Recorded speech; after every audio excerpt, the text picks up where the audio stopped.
Welcome to Kung Fu Habit number 2 and Instagram. So, a little distracted by the view. So, I'm going to try to make this video really short. Alright, so last night, I'm going to go ahead and put it out there. If you're on Instagram, you saw the whole thing. If you're on Kung Fu Habit number 2, you saw the whole thing too. I bit the dust last night with the nunchucks, and I was doing my stuff. So, I want to talk to y'all about go-to moves. Alright. So, let's try to remember this video is about go-to moves. Every martial artist, regardless of your skill level, you will have a go-to move. You will have a move that will never fail you unless someone knows a little bit more martial arts than you, or they get really, really lucky. So I have a lot of go-to moves. If you watch me do any videos, you will see all my videos, all my moves are all the same. So before anyone complains about James, you're always doing the same stuff. You never get to do any super duper crazy cool stuff. Alright, so I'm not gonna make any excuses, but I'm gonna make one literal excuse. There's a big metal shard in my ass that the doctor specifically said, no more wushu, no more aerials, no suicide dives, nothing that can possibly cause impact or infracture on your hip, because the military is not going to fix this one. They will fix this one because it's service connected from this one getting fucked up, but if I fuck this one up again, it's a done deal. I don't have health insurance. The military only pays me $281 a month as of this year. So, unless they plan on bumping it up to like $2,000, I have to be exceptionally careful at what I do and what I show you. Please don't judge me. It's not that I didn't do this, but look, I'm 47. So a lot of things that I can do, I'm no longer allowed to do. My butterfly kick sucks now.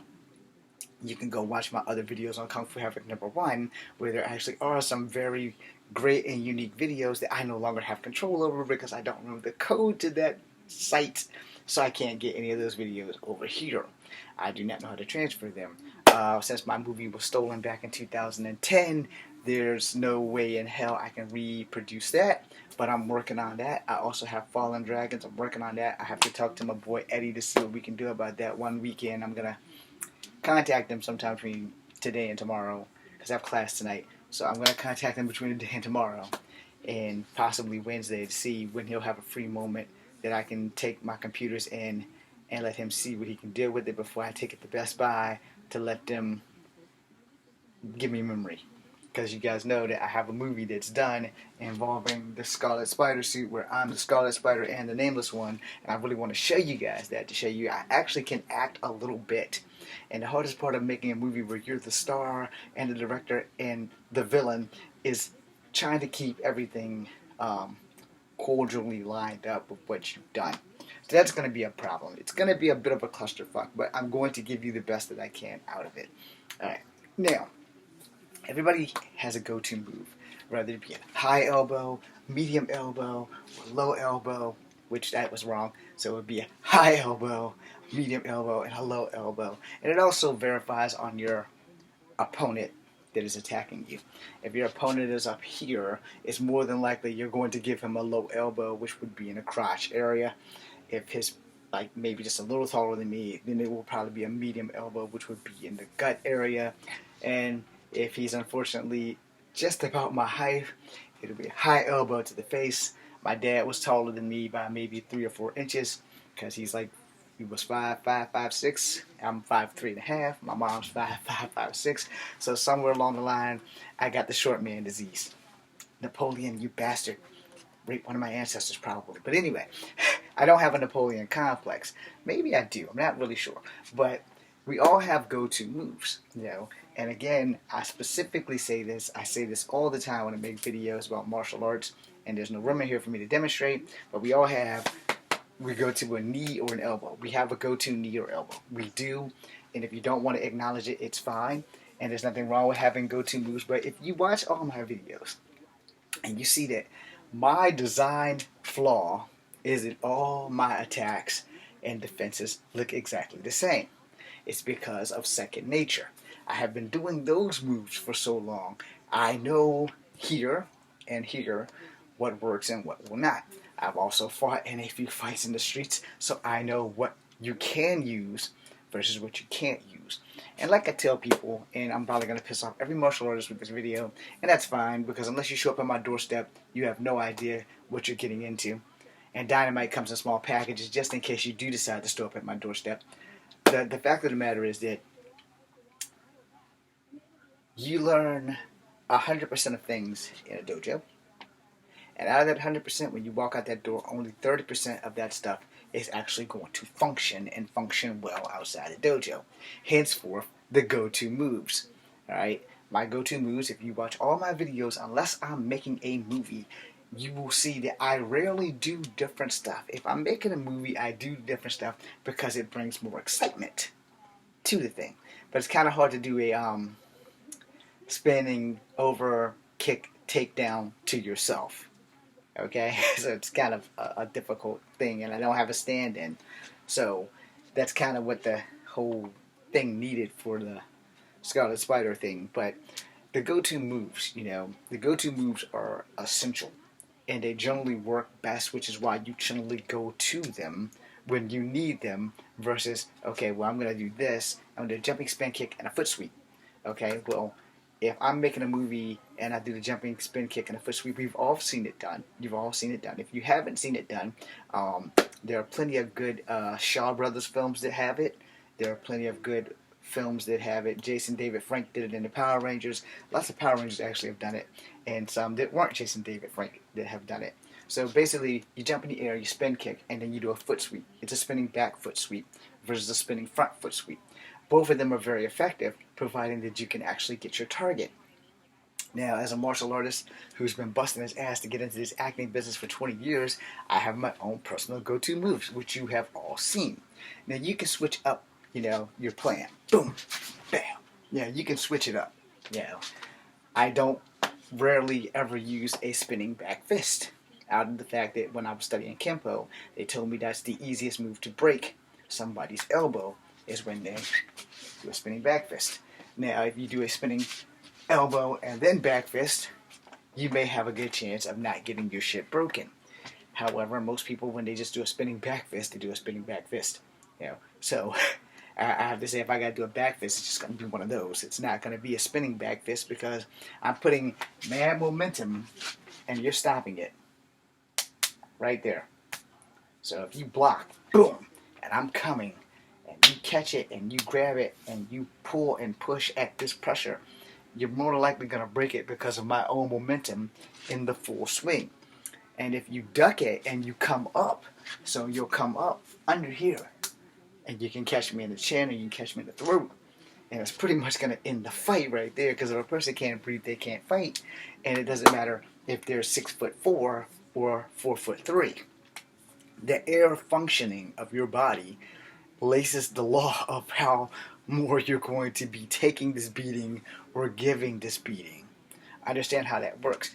The body functions on many different things, which is why you have go-to moves to cease the body from functioning. I always talk about breaking elbows and kneecaps because when I was taking Kempo, that's what I was taught. Break elbows and kneecaps, because if you have to fight a TIE fighter, forearms, elbows, and knees, and their shins are their strongest weapons. So that's your free lesson on fighting somebody who does TIE fighting. After all, they do kick bamboo, and for a certain amount of times, they sit here and get beat with rods. Yeah, I've done my research.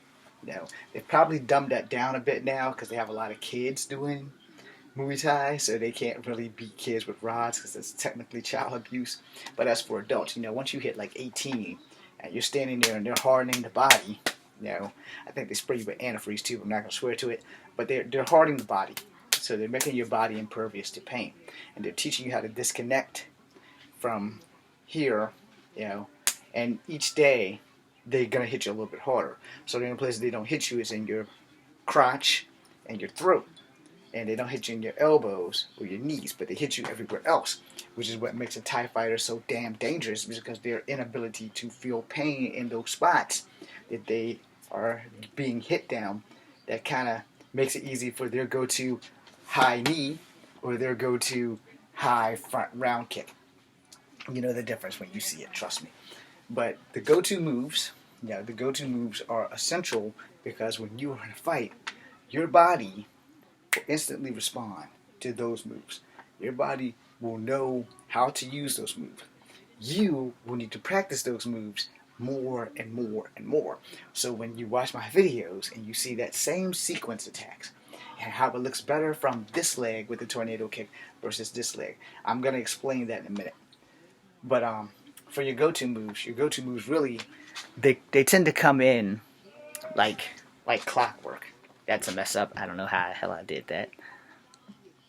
Anyway, your go-to moves, they come in like clockwork. So if you're doing the snake, see the thing's open, it should be more in, but sometimes my finger gets its own mind. So if you're doing the snake, and your snake is going to strike, strike, strike, it's going to remember that motion, your body. So snake, snake, block, block, strike. Your body's going to remember that because it's a go-to move. Same thing with tiger from the side. Block, strike, block, strike. Block, block, block. It's a go-to move. So you're going to remember that. Same thing with crane. Now you see the beak is closed. So with the crane, strike, strike, strike. Those are also blocks if you're doing Kimpo. So block, block, strike. It's your go-to moves. You're going to use those go-to moves. You're doing mantis. So you're going to use your go-to moves because your body will go to what works naturally versus what you're going to have to spend hours doing your drills where eventually if your drill doesn't become a go-to move, it's not useless. It's just your body won't use it. Alright? So if you're going to go mantis and decide to throw a knee, which is rarely rare in praying mantis. Only time you use a knee is like if you're leaping off and you're striking up, or if your opponent's like super tall. So, like most people are for me. So, striking up, you're formed for here, then you're here. It's the same thing with crane because you're here and then you're here. It's the same thing. It's just in a different style. It can be done with the snake. So your body's going to go to its go-to moves. Now, if you're going with the dragon, you're going to block, you're going to strike, block, strike, block, strike. Your go-to moves was the exact same as the tiger. The difference is that you started from the chi position, where in the tiger you start from the aggressive attacking position. Chi position, because you're blocking. Your blocks will turn into strike, where tiger position, you just start right here. Alright, now, same thing with eagle, the eagle claw. I'm not really familiar with that style. I heard about it and I was like, it can't be much different than mantis. It can't be much different than the snake. It can't be much different than the crane. But your body is going to go to its automatic go-to moves. Now, if your go-to moves is block, bring it up, double strike, that's pretty much kung fu. Block, karate. You'll figure out. Your body will get its go-to moves, and then you will decide which ones work better for you. So, for kung fu, block, strike. And karate, block, strike. All right. Now, in kung fu, also, it's generally open hand until impact. But karate, the crane, exactly the same, because it's open hand until strike. Alright, so Wing Chun, boom, strike. Karate, boom, it's still the same damn thing. It's just that some moves, which most martial artists aren't going to admit to, we take moves from other martial arts and then claim it to be that martial art.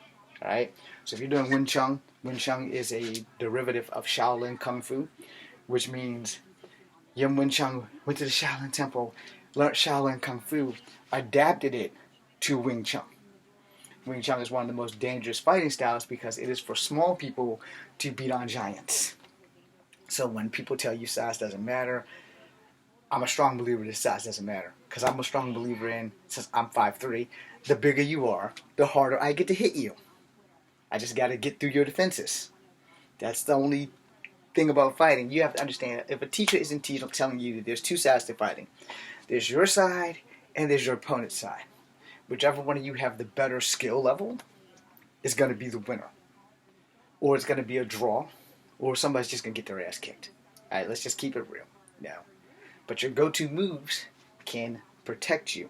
Remember in one of my videos I talked about how you step back and you block like this, and you block like this, and I don't use that block because in a fight, no one's going to do this. You know, when you step back and block, you're going to be like this. I'm sorry. I've never been in a fight where I've had the ability to do this. That's just not been an option. I'm not saying it's not useful. I'm just saying I personally have never took a step back and had to do that. For somebody coming down with a hammer fist, which most people, when they're in a fight, boom, boom, boom, boom, boom, boom, boom, boom, maybe a few kicks thrown. And so your ability, boom, boom, boom, you're going to bat it away, you're going to block it, boom, you're going to do what you need to do. And 9 times out of 10, you won't be using this block. You won't be. I haven't seen that done in any fights that I've seen. No. Now, if you're doing like forms and you're participating in a forms tournament where all you do is forms, I suck, so I don't do forms. I fight. There's a difference. Styles in schools change. This is what goes back to your go-to moves. Because every school is going to teach you differently. And every teacher is going to either agree with you, disagree with you, or they're going to steal your shit. That's right. I said it. They're going to steal your shit. Now, the reason why I have tangible proof of that is when I was in Mr. Ennis's class at the Inner Stairway. And he said, if you prove that what you just did works, we'll take it and make it ours. And I did something that worked. And I don't know if they took it because I no longer went to the school because I had money issues. So I can tell you now, for Kung Fu, boom, boom, works for me versus boom, boom in karate. Alright? So my go-to moves, if you see me in the Wing Chun stance, which is the southpaw American fighting stance, where my left foot is behind and my right foot is forward. See, Wing Chun works on a different principle. If you're left-handed, you would do it the exact way, which would be opposite, which would be right-handed, because your left hand's your power hand. So, block strike, here, and you strike. And it's the same thing over here. Boom, boom, or, they throw a punch, block, boom. And you have your two blocks, because you have your primary and your secondary. Your secondary is generally to protect this line here. Your primary is to block it. And this is in case you miss. So if you miss a block, this catches the block. Boom. So you missed. Now you have two blocks. Now you have the ability to block it and strike it. And this is to protect you. Again, a go-to move. So you're here. If he throws a kick and a punch, you've blocked them both. And now from here, you can step in and strike because that's the closest target from blocking. It's a low hit, which would be anywhere in here. Your go-to moves are going to either save you or you're going to have to rearrange your go-to moves. And the thing about go-to moves is really, really, really tricky is remembering when not to use them. Alright? Finally, I'm going to tell you about my go-to move that I have to warn people about. So when I see people and we get to know each other a little bit, I always tell them, under no circumstances whatsoever, do you ever sneak up on me without advancing and letting me know who you are. Alright? So if you're coming up behind me, I don't do scares very well. I do not have reflex control. I have an instant go-to back high elbow, which is generally right there. Now, the reason why I tell people that is because I hurt my father when I was in my 20s, and I split him from his two front teeth all the way back to his back teeth. And he had to go like a whole weekend in pain because of my idiocy. So, I'm not a person who has the ability to cut off any of my go-to moves. But in my defense, I have been fighting since I was 6 years old. So, 7, 8, 9, 10, 11, 12. I've had 6 years of doing this shit. Now, 5 years of martial arts in that until, like, the rest of my life. But when I was 6 years old, all I knew was this. When I turned 7, I started utilizing knees and feet because my first martial arts class was a freestyle karate class where elbows, knees, and feet were incorporated, which is not in Japanese martial arts. They are now, but back in the late 70s, early 80s, because I was born 73, so let's see, 74, 75, 76, 77, 78, 79, 80. So 79, 80, somewhere in there when I started learning martial arts, and now I'm 47 now. So I can't cut this shit off. I also grew up in a rough neighborhood of West Haven, and because I'm mixed, I have been a primary target. Because I am small, I have been a primary target. And I'm the only person that will tell you the truth about this. When you are a short person, you are the biggest target when you walk into a bar. Because if somebody wants to get their rocks off and decide they want to have a fight, they generally look for the small guy. They don't look for the biggest guy in the room. They look for the smallest guy in the room. So that way they can look like they're doing something. Of course, they've never looked at me and wanted to fight. Because I'm like, I'm waiting for one of you dummies to say, hey, I'm going to pick a fight with that guy. I live for that shit. Because the first time you come over and decide, hey, I'm going to bust you up because you're so small, I'm going to crack a smile right before I crack your fucking dome. Anyway, your go-to moves are always going to be there. And they're going to be something that you can't really comprehend after you get used to doing them. They're going to pop out of nowhere. It's going to be second nature. And the more you use them, the more you're going to use them. That being said, for Kung Fu Havoc number 2, I'm James Williams, Jr., BCNU for Instagram. Thank you guys for being here, letting me come into your life this morning. I'm sorry I missed Rob this morning, so I don't know if Big Dojo Life came on. I know he's on this road trip. Drive safely, Rob. To everyone else, if you want to know more martial arts stuff on Instagram, let me know if I should start a Kung Fu Havoc number 2 Instagram page and see if I can connect them, and that will be that. Thanks for watching. I don't really know how to connect that shit. That's why I just do it here. Thanks for watching. Peace in you.